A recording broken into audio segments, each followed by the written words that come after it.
এডমিশনৰ date fix হৈছে। এই ভিডিঅ'ৰ জৰিয়তে জনাই দিয়া হ'ব নাৰ্ছৰ এডমিশন কেতিয়া হ'ব সেই তাৰিখটো জনাই দিয়া হ'ব। লগতে কি কি প্ৰমাণ পত্ৰ লগত লৈ যাব লাগিব জনাই দিয়া হ'ব। এইটো হ'ল BSc নাৰ্ছিং কোৰ্ছৰ এডমিশনৰ ডেট।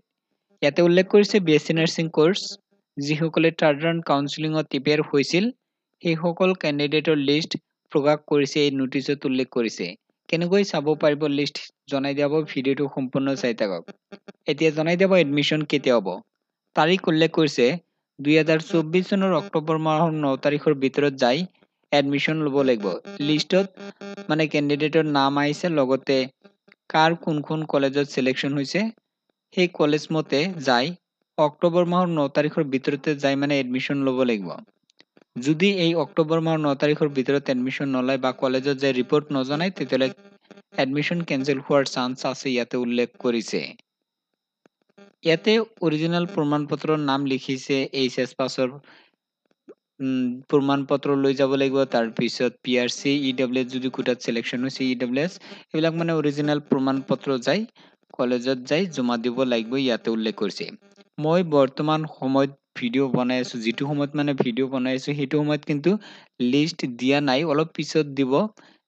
যেতিয়াই দিব তেতিয়া কি কৰিম মই হোৱাটছআপ আমাৰ যিটো চেনেল আছে সেই হোৱাটছআপ চেনেলত দি দিম। এই ভিডিঅ' ডেছক্ৰিপশ্যনত হোৱাটছআপ চেনেলৰ লিংক পাব, লিংকত ক্লিক কৰি জইন হ'ব পাৰিব। তাৰপিছত যেতিয়া লিষ্ট আহিব PDF-টো হোৱাটছআপ চেনেলত দিয়া হ'ব। আৰু যিসকলে NMR এন্ট্ৰেন্স পৰীক্ষা দিব বিচাৰিছে এই ইবুকখন ল'ব পাৰিব। এন্ট্ৰেন্স পৰীক্ষাৰ চিলেবাছ অনুসৰি এই ইবুক প্ৰস্তুত কৰা হৈছে। ইয়াতে ইংৰাজী, গণিত আৰু বিজ্ঞানৰ প্ৰশ্ন উত্তৰ আছে। 1500 প্লাছ প্ৰশ্ন উত্তৰ আছে। এই কিতাপখন এছামিজ মিডিয়ামত লাভ কৰিব, লগতে ইংৰাজী মিডিয়ামত আছে। ইতিমধ্যে বহুতেই কিনিছে। এতিয়া কেনেকৈ কিনিব পাৰিব সেই প্ৰচেছটো জনাই দিয়া হ'ব।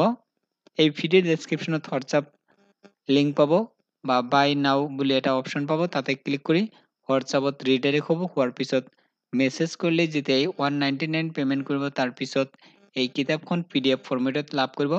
পে'মেণ্ট হোৱাৰ পিছতে লাভ কৰিব, তেতিয়া ডাউনলোড কৰি মোবাইলত পঢ়িব পাৰিব। ভিডিঅ' ডেছক্ৰিপশ্যনত লিংকবোৰ দিয়া আছে, চেক কৰক।